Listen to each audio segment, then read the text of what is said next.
Selain tantangan memutus penyebaran virus corona, hambatan lain yang juga dihadapi dalam pandemi adalah mengatasi kekacauan informasi. Istilah ini populer sebagai infodemik, sebuah gejala yang merujuk pada informasi menyebar berlebihan tentang suatu masalah yang dapat menimbulkan perbedaan pendapat hingga perdebatan di antara masyarakat, sehingga dapat mengganggu usaha pencarian solusi terhadap masalah tersebut. Perbedaan pendapat itu rahmat gitu ya. Jadi tidak mungkin sebetulnya antar manusia itu selalu sama pendapat itu dulu. Jadi tidak peduli orang awam maupun pakar, pada akhirnya seperti itu. Dan ilmu pengetahuan itu justru berkembang karena dari beda pendapat. Nah, sekarang bagaimana kita selaku random people ini, orang biasa ini menyikapi hal ini? Pertama, kalau saya ini ya, dari sudut pandang untuk memperkaya pengetahuan, apapun informasi itu baik apabila kita terima. Maksudnya kita pahami. Ini dalam menuju ke orang yang terliterasi sains, informasi ini kita pahami. Semua kita pahami.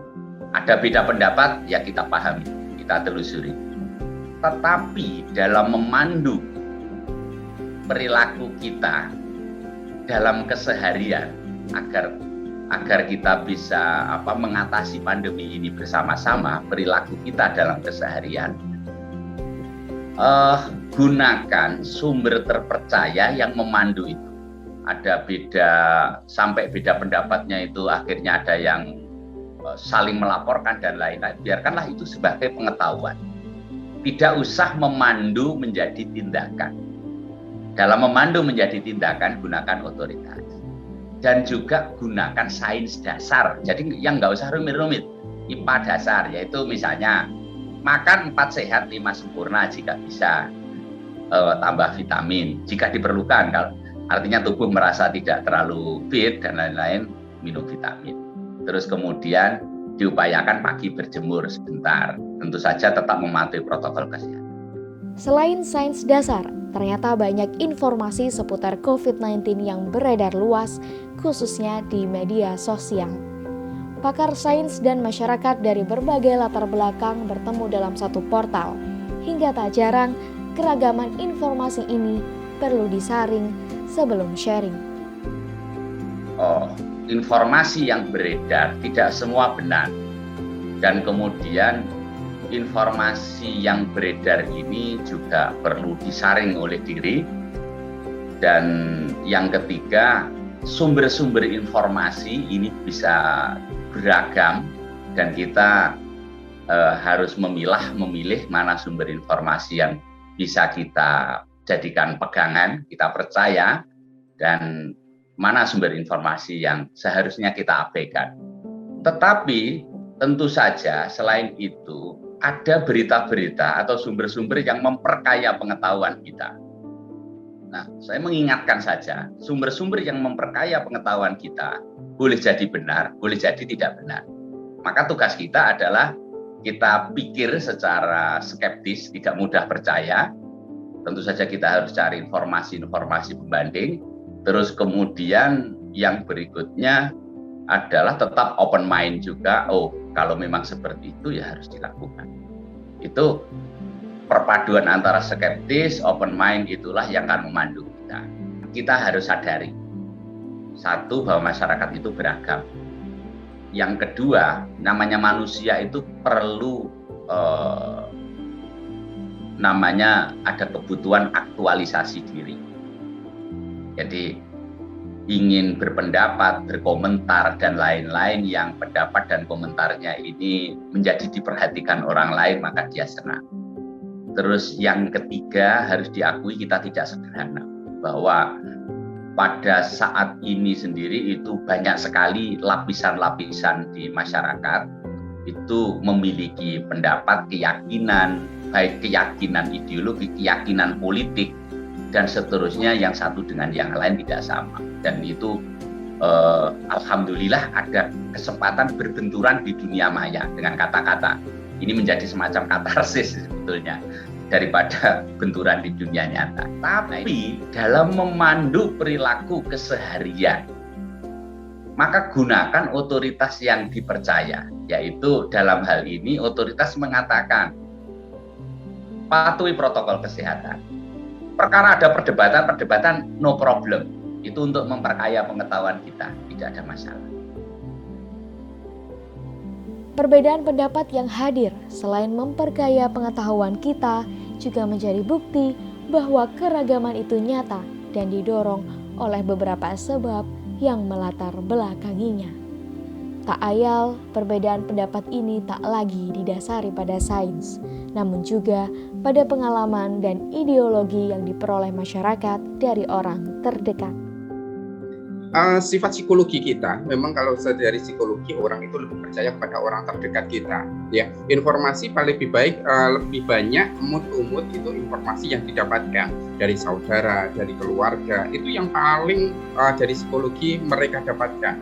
Informasi kepada pihak publik, mungkin kepercayaan publik saat ini juga masih rendah. Ya, kepercayaan pemerintah, kepercayaan publik kepada pemerintah itu masih rendah. Kenapa? Mungkin ada beberapa faktor.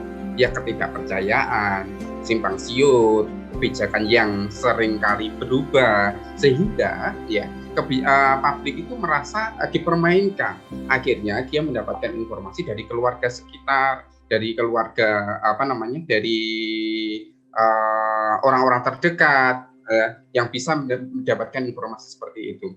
Dan seringkali publik itu tidak mencerna apakah itu benar-benar bermanfaat atau benar-benar dapat difungsikan, apakah itu kebetulannya benar-benar terjadi atau tidak, seperti itu. Faktor kedekatan dalam menumbuhkan kepercayaan pada sebuah informasi ini memiliki sebuah proses yang dapat kita pahami.